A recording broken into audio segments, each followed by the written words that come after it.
പ്രിയപ്പെട്ടവരെ, മുൻകാലങ്ങളിലെ പോലെ എട്ട് നോമ്പിൻ്റെതായ ഈ ദിവസങ്ങളിൽ ദേവാലയങ്ങളിൽ പോയി വിശുദ്ധ കുർബാനയിലോ പ്രാർത്ഥനകളിലോ സംബന്ധിക്കുവാൻ സാധിക്കാത്ത ഒരവസ്ഥയിലാണല്ലോ നാം. എന്നാൽ നമുക്ക് വിശുദ്ധ ദൈവമാതാവിൽ സങ്കേതപ്പെട്ട് പ്രാർത്ഥിക്കാം. ശുദ്ധമുള്ള ലൂക്കോസ്ലിഹയുടെ 1-ാം അധ്യായത്തിന് 46 വിശുദ്ധ മാതാവിൻ്റെതായ വചനങ്ങൾ. എൻ്റെ ദേഹി കർത്താവിനെ പുകഴ്ത്തുന്നു, എൻ്റെ ആത്മാവ് എന്നെ ജീവിപ്പിക്കുന്നവനായ ദൈവത്തിൽ സന്തോഷിച്ചു. എന്നാൽ താൻ തൻ്റെ ദാസിയുടെ താഴ്മയെ നോക്കിക്കണ്ടു. ഇതാ, ഇപ്പോൾ മുതൽ സർവ്വതലമുറയും എന്നെ ഭാഗ്യവതി എന്ന് കീർത്തിക്കും. യുഗയുഗാന്തരങ്ങളായി വിശുദ്ധ കന്യാമറിയാം അമ്മയെ സർവ്വലോകവും ഭാഗ്യവതി എന്ന് പുകഴ്ത്തുന്നു. വിശുദ്ധ മറിയാം ദൈവത്തിൻ്റെ മാതാവ് എന്നതിനേക്കാൾ വലിയൊരു പദവി ലഭിക്കാൻ ഇല്ല.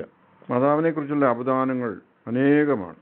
നീതിയുടെ കണ്ണാടി, ജ്ഞാനത്തിൻ്റെ സിംഹാസനം, സ്നേഹത്തിൻ്റെ പാത്രം, സ്വർഗത്തിൻ്റെ വാതിൽ, രോഗികളുടെ ഔഷധം, വിലപിച്ചിരിക്കുന്നവരുടെ ആശ്വാസം, മാലാഖമാരുടെ രാജ്ഞി തുടങ്ങിയ അനേക വിശേഷണങ്ങളാൽ വിശുദ്ധ മാതാവിനെ ലോകം പ്രകീർത്തിക്കുന്നു. ദൈവത്താൽ തിരഞ്ഞെടുക്കപ്പെടുകയും വിശുദ്ധീകരിക്കപ്പെടുകയും പാപവിമുക്തമാക്കപ്പെടുകയും വിശ്വോത്തര സ്ത്രീരത്നമായി ഉയർത്തപ്പെടുകയും നമ്മുടെ രക്ഷിതാവായ മനുഷ്യാവതാരം ചെയ്ത ദൈവമായ മിശിഹാ തമ്പുരാനെ വഹിക്കുകയും ചെയ്ത വിശുദ്ധ കന്യാസ്ത്രീ അമ്മയ്ക്ക് മാലാഖമാർ, പ്രവാചകന്മാർ, സ്ലീഹന്മാർ, സഹദേന്മാർ, ശ്രേഷ്ഠ മൽപ്പാന്മാർ തുടങ്ങിയവർക്ക് ഉള്ളതിൽ ഉപരിയായ മഹത്വമേറിയതുമായ ഔന്നത്യ സ്ഥാനം ക്രിസ്തീയ ലോകത്തിലുണ്ട് എന്നുള്ളത് ഒരു അസന്നിഗ്ധമായ വസ്തുതയത്രേ.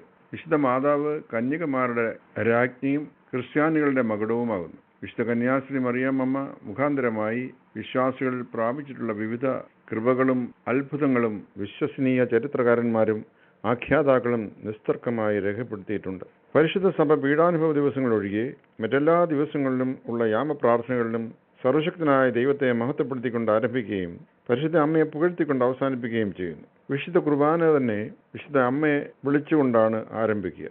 ഹൃദയാവർജകവും കർണാനന്ദപരവുമായ മധുര ഗാനാലാപങ്ങളാലും ഗദ്യകവിതകളാലും വിശുദ്ധ സഭ പരിശുദ്ധ അമ്മയെ പ്രകീർത്തിക്കുന്നു. പരിശുദ്ധ സഭയുടെ കുദാശകളിലും പ്രുമിയോൻ സദറാകളിലും പരിശുദ്ധ അമ്മയുടെ ശക്തി പ്രഭാവങ്ങളെയും നിത്യശ്രേഷ്ഠതകളെയും വർണ്ണിച്ചിട്ടുണ്ട്. നമ്മുടെ രക്ഷയ്ക്കായി സ്വർഗം ചായ്ച്ചിറങ്ങി വന്ന പിതാവാം ദൈവത്തിൻ്റെ വചനമായ പുത്രൻ തമ്പുരാനെ പ്രസവിച്ച വാഴ്ത്തപ്പെട്ട ദൈവമാതാവ് ലോകത്തിൻ്റെ മുഴുവൻ അമ്മയാണ്. വിനയത്താൽ സ്വർഗത്തെയും ലോകത്തെയും കീഴടക്കിയ മർത്തമറിയം അമ്മയേക്കാൾ ശ്രേഷ്ഠതയുള്ള ഒരു വനിതാ രത്നവും ഇല്ല തന്നെ. ആകാശത്തിലും ഭൂമിയിലും കാര്യനിവൃത്തിക്ക് പ്രാപ്തി ലഭിച്ചവളും ഭൗമികരാലും സ്വർഗീയരാലും സദാ പുകഴ്ത്തപ്പെടുന്നവളുമായ അമ്മയ്ക്ക് ക്രൈസ്തവ ലോകത്തുള്ള സ്ഥാനം വർണ്ണനാതീതവും അദ്വിതീയവുമാണ്. ആ വിശുദ്ധ അമ്മയുടെ പ്രാർത്ഥന നമുക്ക് കോട്ടയായിരിക്കട്ടെ. അതുപോലെ തന്നെ നോമ്പിൻ്റെ ഈ ദിവസങ്ങളിൽ നാം എല്ലാം ആഗ്രഹിക്കുന്ന ഒന്നാണ് വിശുദ്ധ മാതാവിൻ്റെ ജീവചരിത്രത്തെക്കുറിച്ച് കൂടുതൽ അറിയണമെന്നുള്ളത്. വിശുദ്ധ ബൈബിളിൽ പഴയ നിയമം മുതൽ പല ഭാഗങ്ങളും വിശുദ്ധ അമ്മയെക്കുറിച്ച് പ്രതിപാദിച്ചിട്ടുണ്ടെങ്കിലും വിശുദ്ധ അമ്മ സഹിച്ചതായ വേദനകൾ, കഷ്ടപ്പാടുകൾ, ദുരിതങ്ങൾ, വിശുദ്ധ അമ്മയുടെ വാങ്ങിപ്പ് തുടങ്ങിയ അനേക കാര്യങ്ങൾ വിശുദ്ധ അമ്മയുടെ വാത്സല്യ ഭാജനങ്ങളായ വിശുദ്ധ അന്ത്യോക്യാസയുടെ മക്കളായ നമുക്ക് അറിയുവാൻ ആഗ്രഹമുണ്ട്. അവയെപ്പറ്റി വിശുദ്ധ ബൈബിളിൽ അധികമൊന്നും കാണപ്പെടുന്നില്ല. എന്നാൽ വിശുദ്ധ അന്ത്യോക്യ സഭയുടെ ചരിത്രത്തിലും പാരമ്പര്യത്തിലും വിശുദ്ധ അമ്മ നിറഞ്ഞു നിൽക്കുന്നു. അങ്ങനെയുള്ള വിശുദ്ധ ദൈവമാതാവിൻ്റെ ചരിത്രം നമ്മുടെ പൂർവ്വപിതാക്കന്മാർ സുറിയാനി ഭാഷയിൽ ഗദ്യപദ്യ ലിഖിതങ്ങളായി സൂക്ഷിച്ചിട്ടുണ്ട്. ക്രിസ്തുമതത്തിൻ്റെ ആദ്യത്തെ 4 നൂറ്റാണ്ടുകൾ പ്രചാരത്തിലിരുന്നവയും പുതിയ നിയമ കാനോനിൽ ഉൾപ്പെട്ടിട്ടില്ലാത്തതുമായ 26 ചെറു ഗ്രന്ഥങ്ങളുടെ സമാഹരണം നാം കണ്ടെടുത്തിട്ടുണ്ട്. ആ ഗ്രന്ഥങ്ങളിൽ നിന്ന് വിശുദ്ധ അമ്മയുടെ ചരിത്രം, വിശുദ്ധ അമ്മയുടെ മാതാപിതാക്കൾ ഇവയെല്ലാം നമുക്ക് ഒരുപാട് വിവരങ്ങൾ നൽകുന്നുണ്ട്. ആദ്യമായി വിശുദ്ധ കന്യാമറിയാം അമ്മയുടെ മാതാപിതാക്കളെക്കുറിച്ച് അതിൽ നിന്ന് കിട്ടിയ വിവരങ്ങൾ പരിശോധിച്ച് നോക്കാം. വിശുദ്ധ കന്യക മർത്തമറിയാം അമ്മ യൂദായുടെ ഗോത്രത്തിലും ദാവീദ് രാജാവിൻ്റെ പാരമ്പര്യത്തിലും പെട്ടവളായിരുന്നു. ഗലീലായിലെ നസ്രേത്തുകാരനായ യുനാഫിർ എന്നും ചില രേഖകളിലുണ്ട്. എന്ന നീതിമാനും അദ്ദേഹത്തിൻ്റെ ഭാര്യ ബത്ലഹേംകാരിയായിരുന്ന ഹന്ന എന്ന നീതിമതിയും ആയിരുന്നു. ഇവരായിരുന്നു വിശുദ്ധ അമ്മയുടെ മാതാപിതാക്കൾ.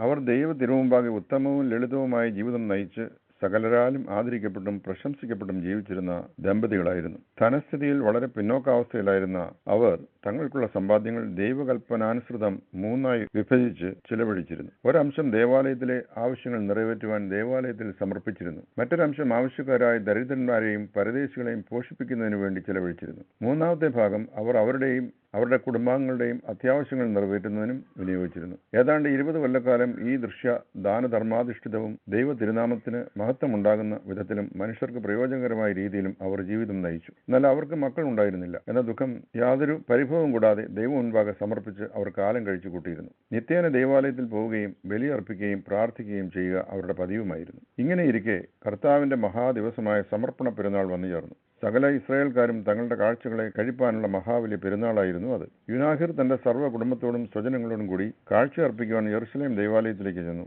അന്നത്തെ പ്രധാനാചാര്യൻ ഇസ്സാഖാർ ആയിരുന്നു. കാഴ്ചകൾ സമർപ്പിപ്പാൻ തന്റെ ജനങ്ങളുമായി വന്ന യുനാഹിറിനെ കണ്ടിട്ട് മഹാപുരോഹിതൻ അവനെയും അവന്റെ കാഴ്ചകളെയും പുച്ഛിച്ച് ഇപ്രകാരം പറഞ്ഞു: സന്താന സൗഭാഗ്യമല്ലാത്ത നീ സന്താനങ്ങളാൽ അനുഗ്രഹീതരായവരോടൊപ്പം കാഴ്ച അർപ്പിക്കുവാൻ വരുന്നത് എങ്ങനെ? സന്തതികൾ ഉണ്ടാകാത്തവനായി നിന്നെ വിധിച്ചിരിക്കുന്ന ദൈവം നിന്റെ കാഴ്ചകളെ സ്വീകരിക്കുകയോ അതിൽ പ്രീതനാവുകയോ ചെയ്യുകയില്ല. പുരുഷസന്തതി ഇല്ലാത്ത സകല ഇസ്രായേലിനും ശാപഗ്രസ്തനായിരിക്കും എന്നത്ര ന്യായപ്രമാണം പറയുന്നത്. ആദ്യമേ നീ പോയി ദൈവത്തിൽ നിന്നുള്ള ഈ വിധിയിൽ നിന്ന് മോചനം നേടി സന്താനഭാഗ്യമുള്ളവനാകുക. അനന്തരം കാഴ്ചകൾ അർപ്പിപ്പാൻ വരിക. അതികഠിനമായ ഈ വാക്കുകൾ പ്രധാനാചാര്യനിൽ നിന്ന് കേട്ട യുനാഹിർ അപമാനിതനും അതീവ ദുഃഖിതനുമായി തീർന്നു. മഹാബലി അപമാനഭാരത്തോടും ഹൃദയവേദനയും കൊണ്ട് തളർന്ന മനസ്സോടും കൂടി ഭവനത്തിലേക്ക് മടങ്ങി. എന്നാൽ അദ്ദേഹത്തിന്റെ ദുഃഖവും അപമാനവും സ്വന്തം ഭാര്യയെപ്പോലും കാണുന്നതിൽ നിന്ന് അദ്ദേഹത്തെ വിലക്കിക്കളഞ്ഞു. കഴിഞ്ഞ എല്ലാ തലമുറകളെയും വംശങ്ങളെയും അവൻ ഓർത്തു. അവരിൽ സന്താനഭാഗ്യമില്ലാത്തവൻ താൻ മാത്രമാണെന്ന് അവൻ കണ്ടു. സകല പുണ്യവാന്മാർക്കും പിതാക്കന്മാർക്കും സന്തതികൾ ഉണ്ടായിരുന്നതായി അദ്ദേഹം കണ്ടു.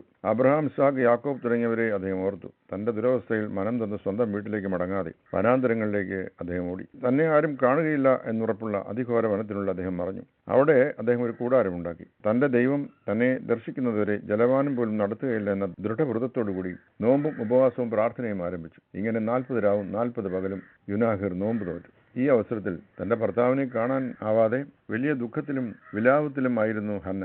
താൻ വൈധവ്യം പ്രാപിച്ചിരിക്കുമോ എന്ന് ഭയപ്പെട്ടു. തനിക്ക് മക്കളുമില്ല, ഇപ്പോൾ ഭർത്താവുമില്ല എന്നതിനെ ചൊല്ലി അവൾ വിലപിച്ച ദിവസങ്ങൾ കഴിച്ചുകൂട്ടി. ഹന്നയുടെ ദാസിയായ യുനാത്തീം കൂടി അവളെ പഴിക്കുകയും ശാപവാക്കുകളാൽ ശകാരിക്കുകയും ചെയ്തു. സഹിക്കവയ്യാത്ത ദുഃഖത്തിൽ ഹന്ന വീട് വിട്ടിറങ്ങി അടുത്തുള്ള തോട്ടത്തിൽ പൻതീൻ വൃക്ഷത്തിന്റെ ചുവട്ടിൽ പോയിരുന്ന് ദുഃഖിച്ച് പ്രാർത്ഥിച്ചു: പിതാക്കന്മാരുടെ ദൈവമേ, എൻ്റെ മാതാവായ സാറായെ വാഴ്ത്തി അവൾക്ക് ഇസ്ഹാക്കിനെ കൊടുത്തതുപോലെ എൻ്റെ പ്രാർത്ഥന കേട്ട് എന്നോട് കരുണ ചെയ്യണമേ എന്ന് പ്രാർത്ഥിച്ചുകൊണ്ടിരുന്നു. ആ പൻതീൻ വൃക്ഷത്തിൽ കാണപ്പെട്ട പക്ഷിക്കൂടും അതിലെ തള്ളപ്പക്ഷിയും കുഞ്ഞുങ്ങളും അവളെ കൂടുതൽ ദുഃഖിപ്പിച്ചു. അവൾ സ്വയം പഴിച്ചുകൊണ്ട് ഇപ്രകാരം പറഞ്ഞു: അയ്യോ, ഞാൻ പ്രസവിക്കാത്തതെന്ത്? എൻ്റെ ഗർഭപാത്രം ഏതു വിധമുള്ളത്? ഞാൻ ഇസ്രായേലിന് ശാപമായി തീർന്നല്ലോ. എന്നെ എന്തിനോട് ഭൂമിക്കേണ്ടു? തിരിച്ചറിവും സംസാരശക്തിയും ഇല്ലാത്ത ജന്തുക്കളിലും ഞാൻ ഹീനയാണല്ലോ. ദൈവമേ, അവയും നിന്റെ മുമ്പാകെ കുഞ്ഞുങ്ങളുമായി ആനന്ദിക്കുന്നല്ലോ. അതാത് കാലത്ത് ഫലം പുറപ്പെടുവിക്കുന്ന ഭൂമിയോടുപോലും എനിക്ക് സാദൃശ്യമില്ലല്ലോ എന്ന് തുടങ്ങി കഠിനമായി അവൾ വിലപിച്ചുകൊണ്ടിരുന്നു. ഏകാന്ത ധ്യാനത്തിൽ മുഴുകിയിരുന്ന യുനാഹിർ ഒരു വലിയ പ്രകാശം കണ്ട് ഞെട്ടിയുണർന്നു. അവന്റെ മുമ്പിൽ ദൈവദേശത്തുള്ള ദൂതൻ നിൽക്കുന്നത് കണ്ട് ഭ്രമിച്ചു. ദൂതൻ അവനോട്: യുനാഹിർ, നീ എന്നെ കണ്ട് ഭ്രമിക്കേണ്ട. നിന്റെ പ്രാർത്ഥന ദൈവസന്നിധിയിൽ അംഗീകരിക്കപ്പെട്ടിരിക്കുന്നു എന്ന് നിന്നെ അറിയിപ്പാൻ അയക്കപ്പെട്ട ദൈവത്തിന്റെ മാലാഖയാണ് ഞാൻ. മക്കളില്ലാത്തതിനാൽ നീ കേൾക്കപ്പെടേണ്ടി വന്ന കഠിന ശകാരങ്ങളും സഹിക്കേണ്ടി വന്ന അപമാനഭാരവും ദൈവം കണ്ടിരിക്കുന്നു. ആരുടെയെങ്കിലും ഗർഭപാത്രം അടയ്ക്കപ്പെട്ടിരിക്കുന്നുവെങ്കിൽ അത് കൂടുതൽ അത്ഭുതകരമായി തുറക്കപ്പെടേണ്ടതിന് തന്നെ. അത് പാപത്തിന്റെ സന്തതിയെ ചുമക്കാനല്ല, പിന്നെയോ ദൈവത്തിന്റെ ദാനം ഉൾക്കൊള്ളാൻ വേണ്ടിയാണ് എന്നറിയിച്ചു. 80 വയസ്സുവരെ മച്ചിയായിരുന്ന സാറ അവളുടെ വാർദ്ധക്യത്തിൽ എല്ലാ വംശങ്ങൾക്കും അനുഗ്രഹീത വാഗ്ദത്തമായ ഇസ്ഹാക്കിനെ പ്രസവിച്ചതും ദീർഘനാൾ മച്ചിയായിരുന്ന റാഹേൽ അനേക രാഷ്ട്രങ്ങളെ പോഷിപ്പിച്ച യൗസേപ്പിനെ പ്രസവിച്ചതും മച്ചികളായവരുടെ മക്കളായ ശിംശോന്റെയും ശമൂവേലിന്റെയും കഥകളും നിന്നെ ബോധവാനാക്കട്ടെ. അവരെ അത്ഭുത സ്തബ്ധരാക്കിയതുപോലെ നിന്റെ ഭാര്യ ഹന്ന നിനക്കൊരു പുത്രിയെ പ്രസവിക്കും. അവൾക്ക് മറിയാം എന്ന് പേർ വിളിക്കണം. ഞാൻ നിന്നോട് അറിയിച്ച കാര്യങ്ങൾക്ക് ലക്ഷ്യമായി നീ ഇവിടെ നിന്ന് പുറപ്പെട്ട് യെരുശലേമിന്റെ സുവർണ വാതിക്കൽ എത്തുമ്പോൾ നിന്നെ കാണാതെ ദുഃഖിതയായിരിക്കുന്ന നിന്റെ ഭാര്യ ഹന്ന നിന്നെ സന്തോഷത്തോടെ എതിരേൽക്കും. ഇത് പറഞ്ഞിട്ട് മാലാഖ അവനെ വിട്ടുപോയി. യുനാഹിർ മഹാബലി സന്തോഷത്തോടെ തന്റെ കൂടാരം വിട്ടിറങ്ങി. അനന്തരം വൃക്ഷച്ചുവട്ടിൽ ദുഃഖാർത്ഥിയായിരുന്ന ഹന്ന വലിയൊരു പ്രകാശം കണ്ടു. ദൈവത്തിന്റെ മാലാഖ അവളുടെ മുൻപിൽ നിന്നു ഇപ്രകാരം പറഞ്ഞു: ഹന്നായെ, നീ ഭയപ്പെടേണ്ട. ദൈവസന്നിധിയിൽ നിന്ന് അയക്കപ്പെട്ട ദൂതനാവുന്നു ഞാൻ. നിന്റെ പ്രാർത്ഥനകളും കാഴ്ചകളും ദൈവം അംഗീകരിച്ചിരിക്കുന്നു. നീ ഗർഭം ധരിച്ചൊരു പുത്രിയെ പ്രസവിക്കും. അവൾക്ക് മറിയാം എന്ന് പേര് നൽകണം. അവൾ സകല സ്ത്രീകളിലും അനുഗ്രഹിക്കപ്പെട്ടവളാകും. അവൾ ദൈവകൃപ കൊണ്ട് നിറയപ്പെടും. 3 വയസ്സുവരെ അമ്മയപ്പന്മാരോട് കൂടി ജീവിച്ച ശേഷം അവൾ ദൈവാലയത്തിൽ വളരും. ഒരശുദ്ധിയിലും പെടാതെ ദൈവത്തെ സ്തുതിച്ചും ഉപവാസം, ജാഗരണം, പ്രാർത്ഥന എന്നിവയിലും അവൾ ഉറ്റിരിക്കും. പുരുഷനെ അറിയാത്ത കന്യകയായി ഇരുന്നു കൊണ്ട് തന്നെ അവൾ ഒരു പുത്രനെ പ്രസവിക്കും. അവൻ ലോകരക്ഷിതാവ് തന്നെ. നീ വേഗം പുറപ്പെട്ടു പോവുക.